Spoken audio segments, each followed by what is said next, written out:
This is Democracy Now!, democracynow.org, The Quarantine Report. I'm Amy Goodman. The death rate from the coronavirus pandemic continues to accelerate, with worldwide confirmed deaths topping 145,000.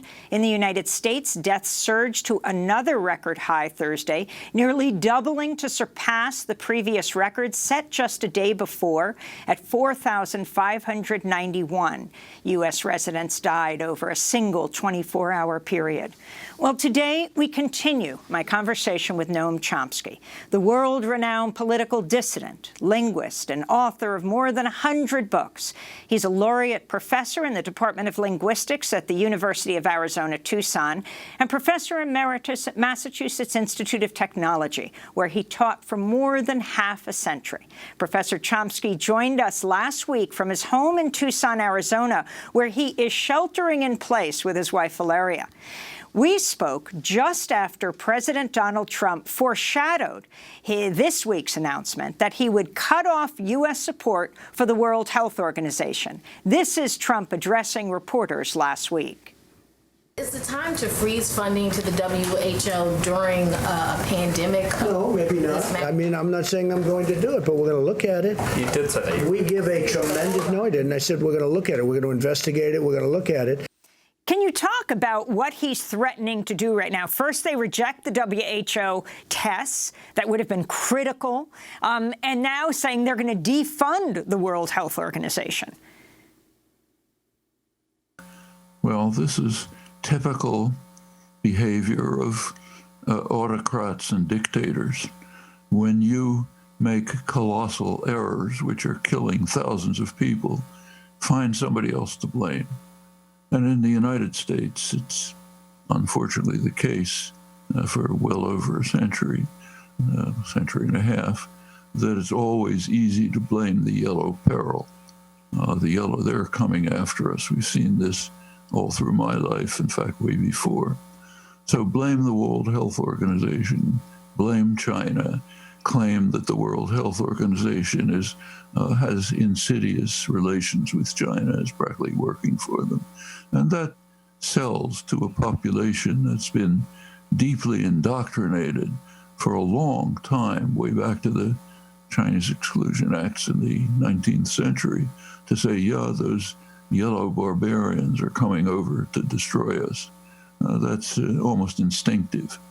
And it's backed up by the echo chamber. So, say Rush Limbaugh, science is one of the four corners of deceit, along with media, academia, forget one of the others, but they're the four corners of deceit. They live on deceit. You keep driving that into people's heads. They say, why should we believe anything? Why should we believe the news? It's just fake news. They're all trying to destroy our savior, our president, the greatest president ever.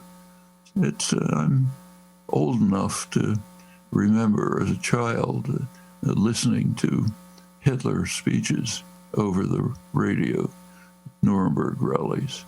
I couldn't understand the words, but the tone and the reaction of the crowd, the adoring crowd, was very clear, very frightening. We know what it led to. It comes to mind at once when you listen to Trump's ravings in the crowd. Now, I don't suggest that he's anything like Hitler. Hitler had an ideology, horrible ideology, not only massacring all the Jews and 30 million Slavs and the Roma, and conquering much of the world, but also an internal ideology. The state, under the control of the Nazi Party, should control every aspect of life, should even control the business community. That's not the world we're in. In fact, it's almost the opposite. Business controlling the government. And as far as Trump is concerned, the only detectable ideology is pure narcissism. Me, that's the ideology. As long as I am smart enough to keep serving the real masters, pour money into the pockets of the very wealthy in the corporate sector, and they'll let you get away with your antics. It was pretty striking to see what happened at the Davos conference this January. That's the meeting of the people who are called the masters of the universe, CEOs of the major corporations, big media stars, and so on. They get together in Davos once a year, congratulate each other on how wonderful they are, put on a pose of dedicated humanists, couldn't do, just totally devoted to the welfare of the people of the world. You're safe leaving your fate in our hands because we're such good guys. Trump came along and gave the keynote address. They don't like Trump. His vulgarity is incompatible with the image that they're trying to project of cultivated humanism. But they wildly applauded him, lustily applauded every word, because they know that he does recognize which pockets you have to fill with dollars and how to do it.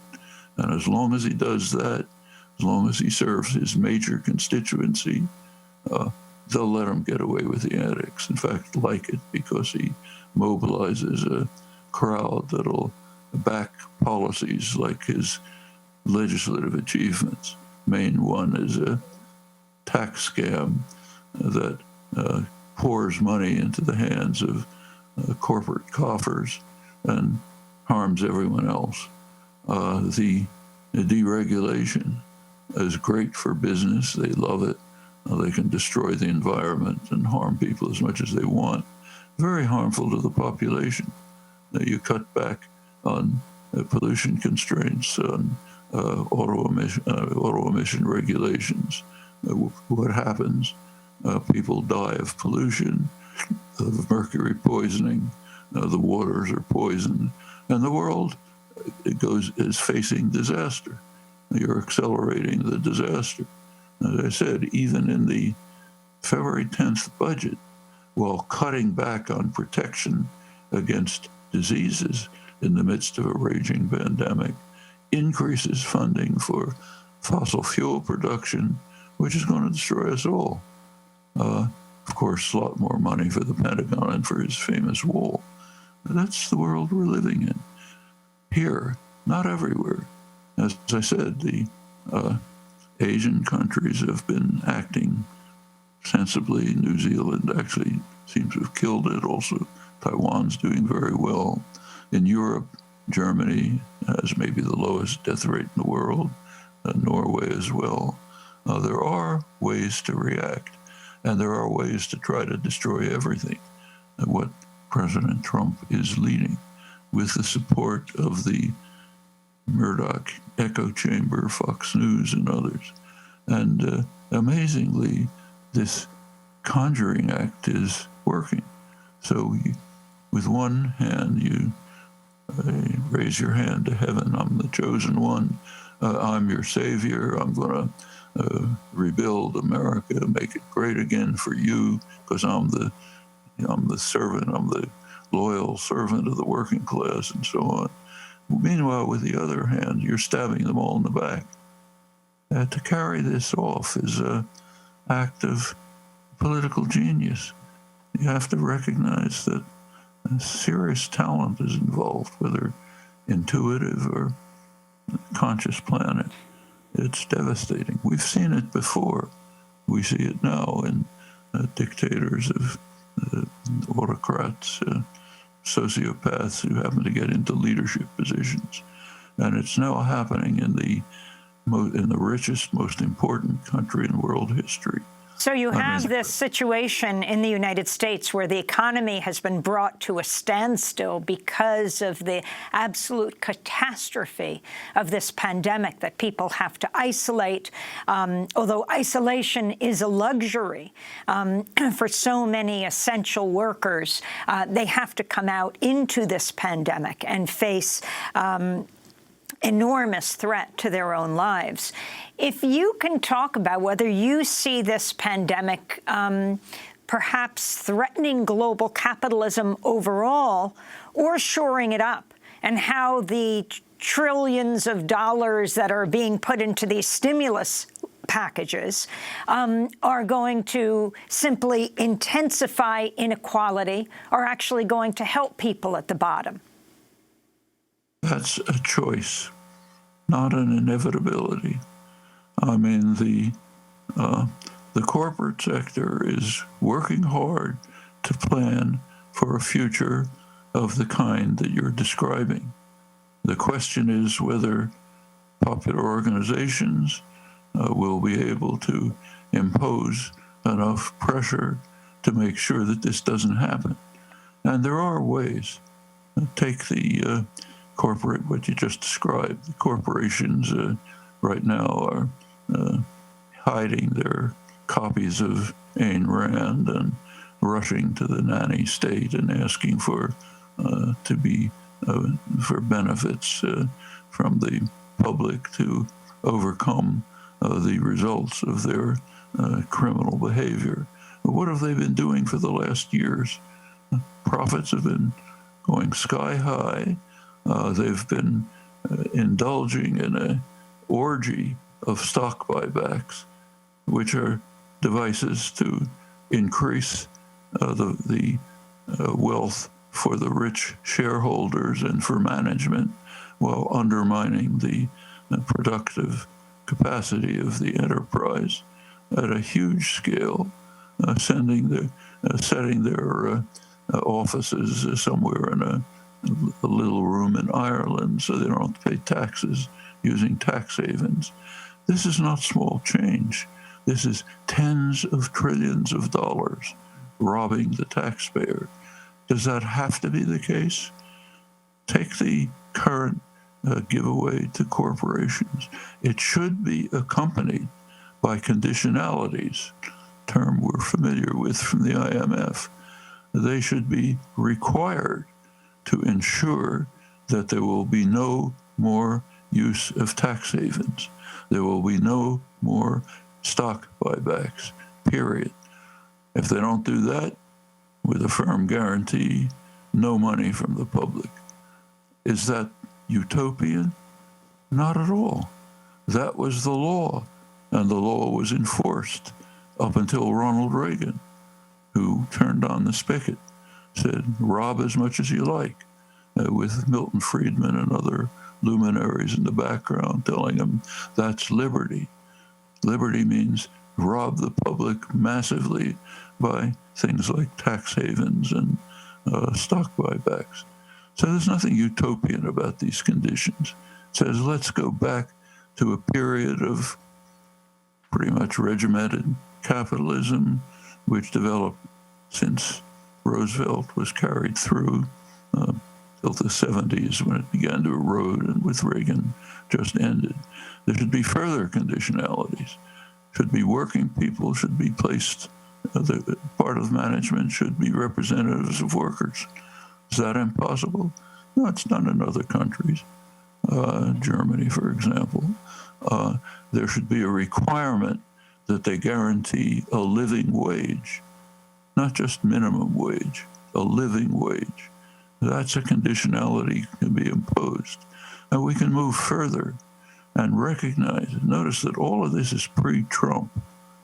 Trump is taking a failing, lethal system and turning it into a monstrosity. But the roots were before him.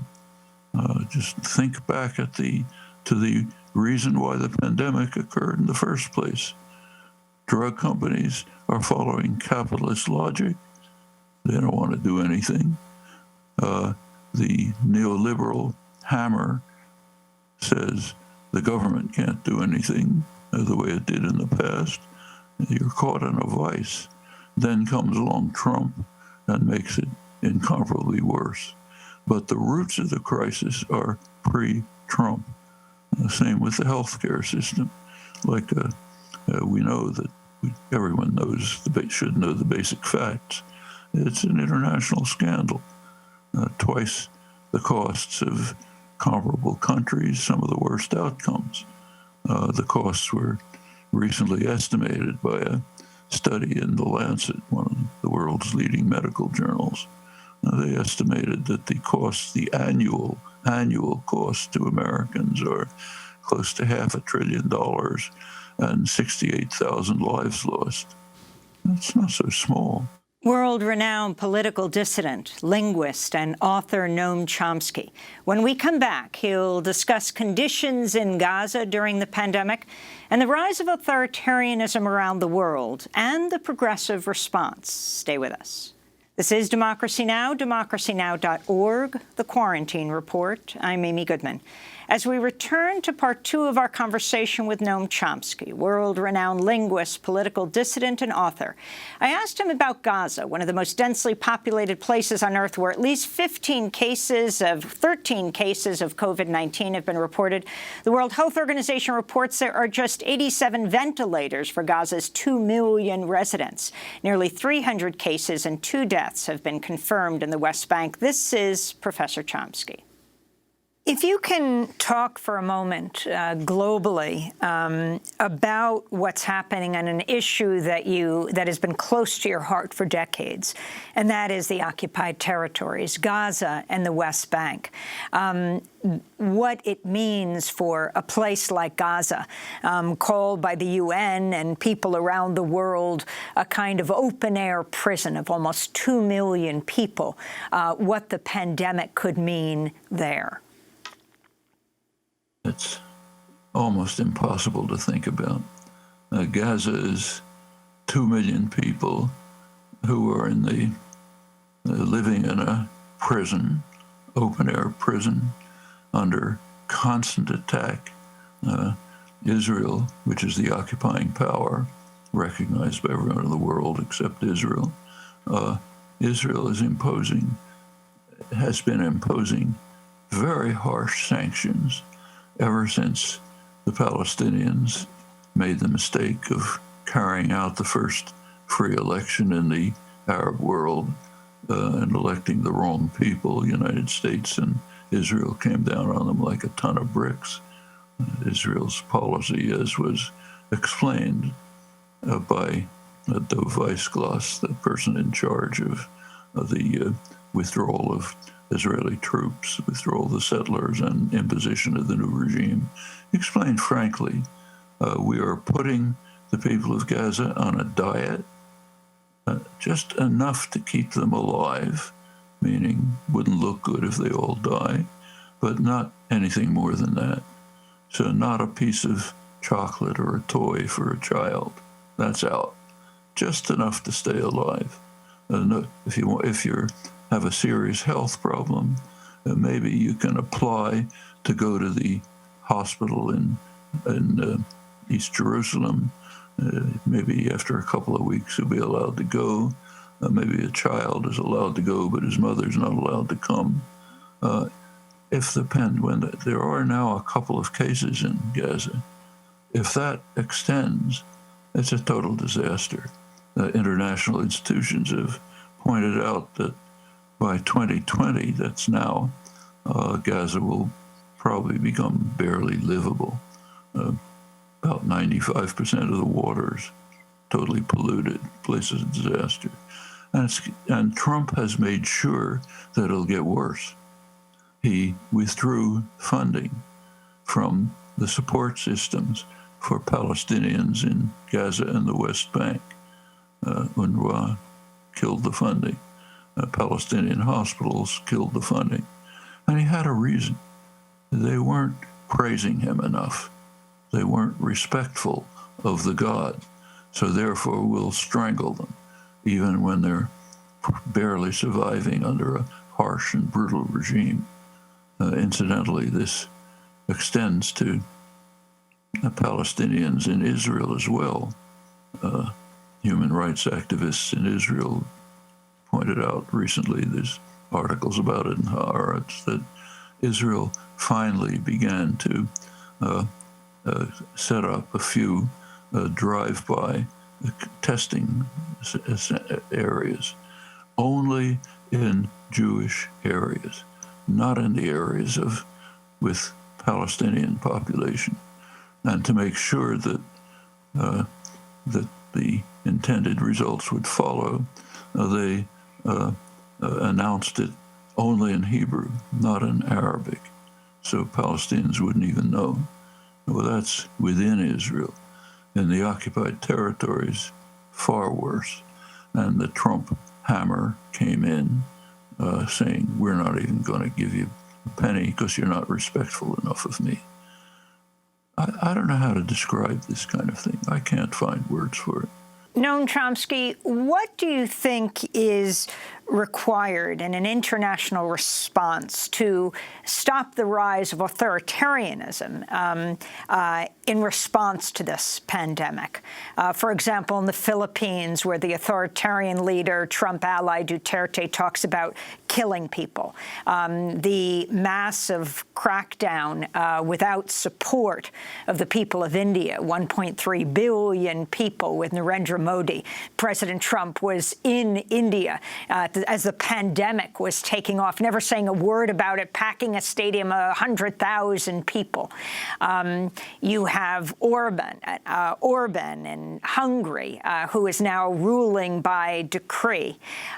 What would it take to turn that around to be a progressive response? Well, actually, what's happening, to the extent that you can find some coherent policy in the madness in the White House, one thing does emerge with considerable clarity, namely an effort to construct an international of the most reactionary states and oppressive states, led by the gangster in the White House. Now, this is taking shape. Can run through it, but since you mentioned India, Modi, who is a Hindu nationalist extremist, is systematically moving to destroy Indian secular democracy and to crush the Muslim population. What's happening in Kashmir is horrifying. It was bad enough before, now getting much worse. Same with the Muslim population, a huge population in India. The current lockdown is almost, you can almost describe it as genocidal. Modi gave, I think, a 4-hour warning saying total lockdown.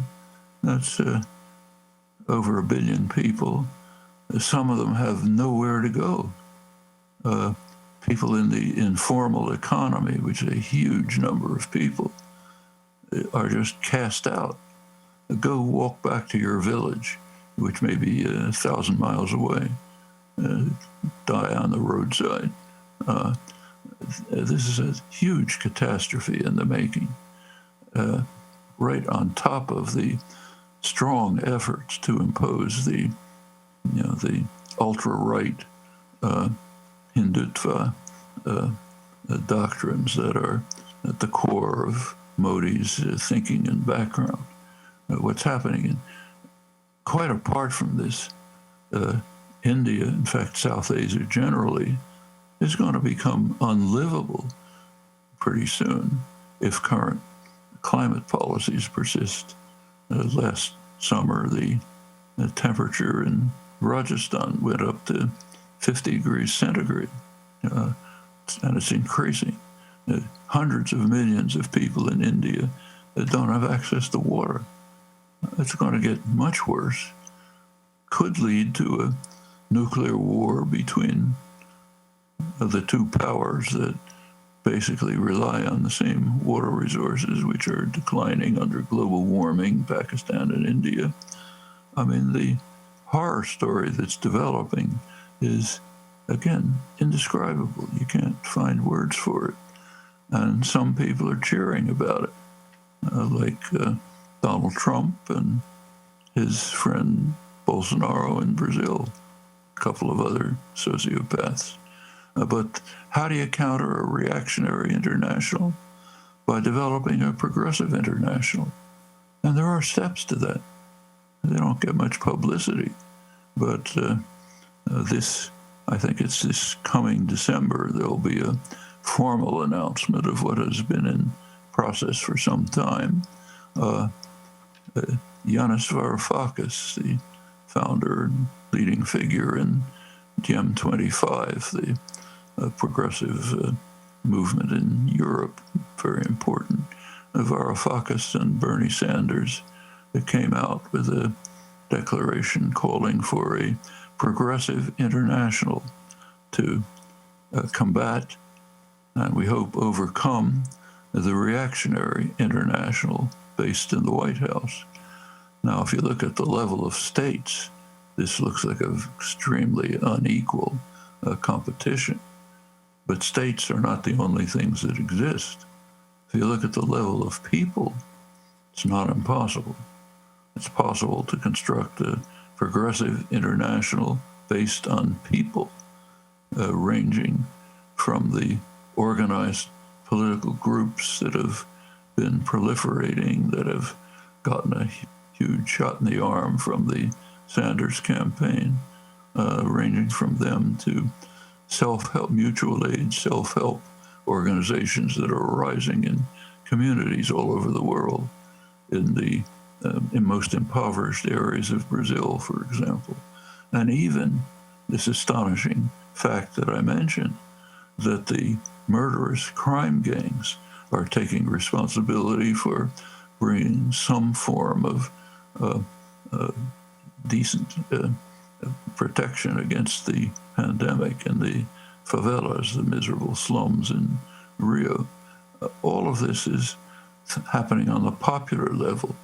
If it expands and develops, if people don't just give up and despair, but work to change the world as they've done in the past under much worse conditions, if they do that, there's a chance for a progressive international. And notice, bear in mind that there are also striking cases of internationalism, progressive internationalism at the state level. So take a look at the European Union.